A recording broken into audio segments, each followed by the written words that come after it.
Hey everybody, Nick here, and today I got a video for you that's a little bit more of a philosophical piece, just hoping to save some folks some suffering, especially who are relatively young or maybe new to the hobby.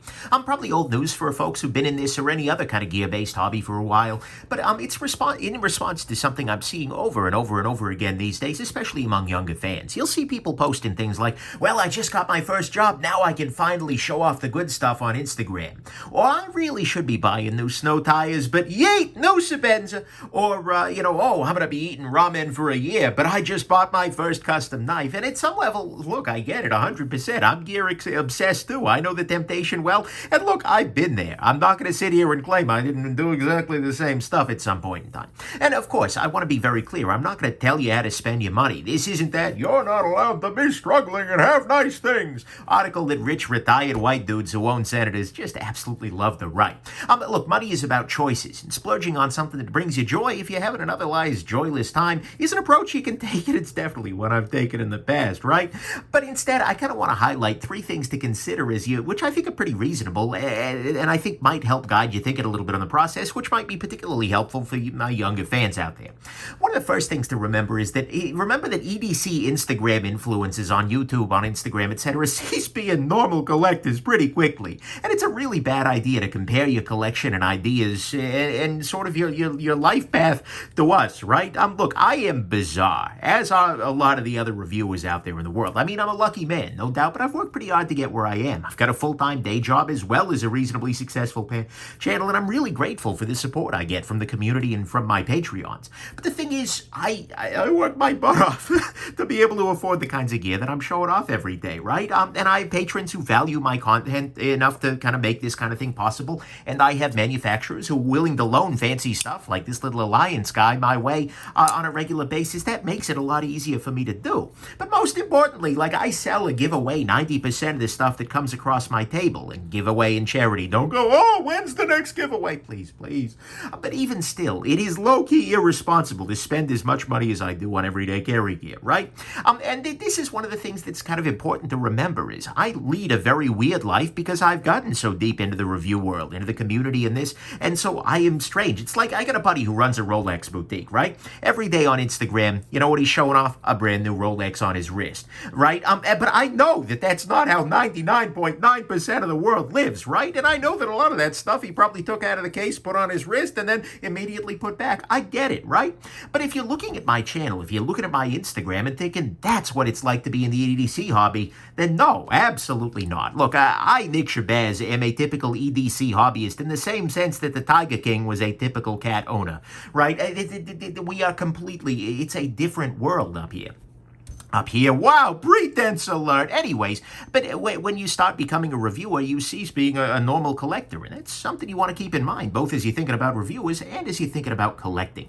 It's also worth remembering that even among folks who aren't, reviewers, who aren't, professionally, I don't know, who aren't really involved in the community at the level of, influencer.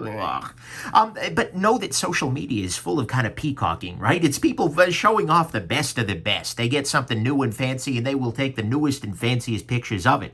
There are folks out there with collections that make me drool. The folks who are relatively subtle, like maybe 100 followers, but they have these collections where it's just like, oh my God, I didn't know Stan Wilson made that many knives.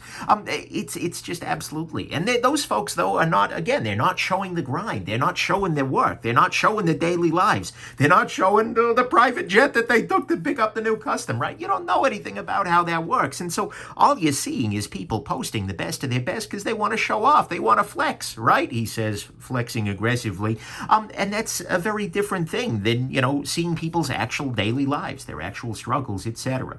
So even if it's been a while since your latest new pickup, you see it, everybody has something brand new and fancy, it's worth considering who your everybody actually is. And if it's folks like me, if it's the influencers, the reviewers of the world, if it's just random jackasses who have everything, well, it's worth remembering that is probably not super realistic, right? And remembering that next week there's going to be a new fancy, and that your collection is going to need to be something that you love for a while. Another thing to keep in mind is that we carry these tools, at least nominally at least, to be prepared and to feel prepared, right? We carry these kinds of tools to be able to handle situations. If it is dark out, look, I got a light, no freaking problem. Oh, this package is sealed. Hey, I've got a pocket knife. It'll open that right up. Or if you're running late, like, I know this watch is going to be accurate. Great, easy. Watch is telling good times. That's the preparedness level. But I'll tell you what, everyday carry is also about helping us feel a little bit better, right? Having your carry right, so to speak, having something you love on the wrist, having something you love in the pocket, that kind of thing. This is a way to make one part of this big and scary world seem orderly and under control, right? Or maybe you have a piece of beauty with you, even when the world is exceptionally ugly, right? So often, though, it can be lost if you go too high. I've talked in the past about the Icarus gear, right? The stuff where you have gone way too high up the diminishing returns, or you've paid too much, or you've gone higher than you need to. And when I do that, and I've done that a lot, and that point has moved around a lot as I've gotten in and out of the hobby, etc.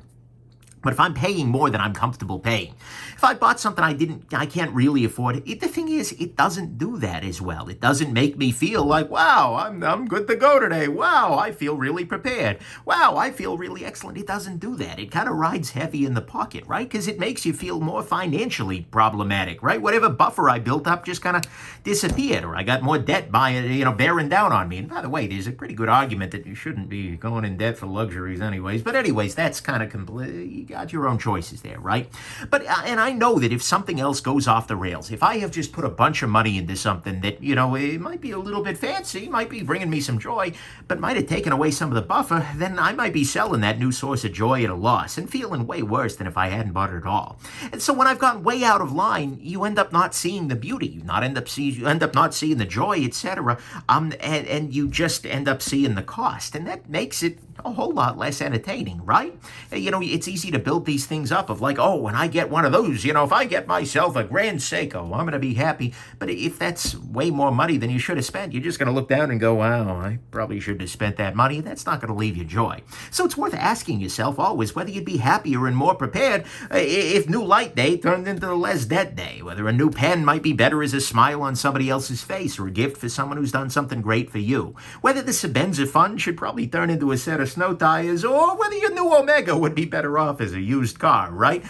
All of these things are questions you should ask yourself at the very least. Again, I'm not telling you which side to go down on, but it's a thing you should always ask. And even I have these debates on a regular basis. I'm a very lucky man, but even for me, people are like, why don't you have a Rolex? Because every time I look at Rolex pricing, I'm like, well, yeah, I don't know about that. Even though my perspective is super warped, this kind of thing helps to give me a little bit of perspective. And, spending 12 grand on a GMT too, be a lot of fun, but I can't help but feel like I might be happier with that 12 grand sitting in my savings or paying down my mortgage, right? So, I think it's important to think about the fact that sometimes the amount of money you spend actually ends up making you feel less prepared for life and makes you feel a little worse about the tool than you might have loved otherwise. And then the final thing to remember is that a lot of this is maybe not as necessary because there are gems everywhere, right? There are gems throughout the spectrum. The goal of any gear-related hobby should not be to own the most expensive, the newest, the most exclusive, or just the most gear overall, right? It's to own the very best gear for you and for your life. And that means all parts of your life, right? If you live in a swamp, Maximit is a really bad steel choice. It's an amazing steel in a lot of places, but it's a really bad one in a swamp, right? Or if you're constantly whacking your watch into things, if you go through life, if you live in a hard-knock daily life, so to speak, on the job site, you know what? $120,000 tourbillon watch, even however beautiful, is not going to be a great choice for you, even if you get it for free. And if you're having a tough time making ends meet, there's a pretty good chance that a higher-end bit of gear that you really couldn't use, lose, or replace without feeling bad, it would be a very bad choice. You'd be scared to lose it. You'd be scared to damage it, scared to even use it, right? Things like insurance can help, but this is a problem, and this is the cost-carry comfort curve I've talked about a little bit before. Certainly, there is a joy to style, to excellence in execution and subtle mastery, but you got to ask yourself whether those joys are going to be better than the other joys that cash could provide elsewhere, right? And given that there are so many gems in the world at so many price points, the Machine Era Classic is like $30 or something. It's not a crazy expensive expensive pen, but it's really, really good. Yeah, Ferrum Forge thing, they're even the Casio Royale, an amazing watch for a very, very low price. It's worth asking yourself whether the kinds of gear that folks, including me, by the way, are claiming is, the best, is really just the best for us, and whether that would actually be the best for you. Whether you might get more satisfaction out of something that's perfect for every part of your life, including your budget. So, of course, look, I very much hope that you will find wild success in your life, that you will be able to support and help the people in the community around you, and that you'll be able to enjoy all the joys and luxuries you desire, both in the EDC world and in the rest of your life. But right now, particularly when you are just getting started in the hobby, or if you're just getting started in your life, your career, etc., I hope that, as you're looking more lustfully at gear, right? As you're feeling like the only person left out of the big purchasing party that is Instagram or a Discord or a forum or something like that. And when your desire to upgrade, frankly, is fighting with your daily needs, it's important to remember that the EDC community is not exactly as realistic as we might like.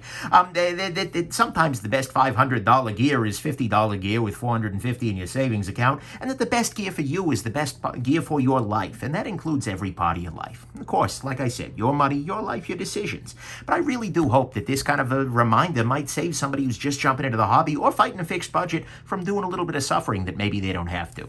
Anyways, I hope this has been interesting to you and that maybe it helped you out a little bit. Or most people are probably like, yeah, duh, Nick. But hey, whatever. At the very least, it's out there. Hope this has been interesting to you and have yourselves just an absolutely wonderful rest of your day. Bye now.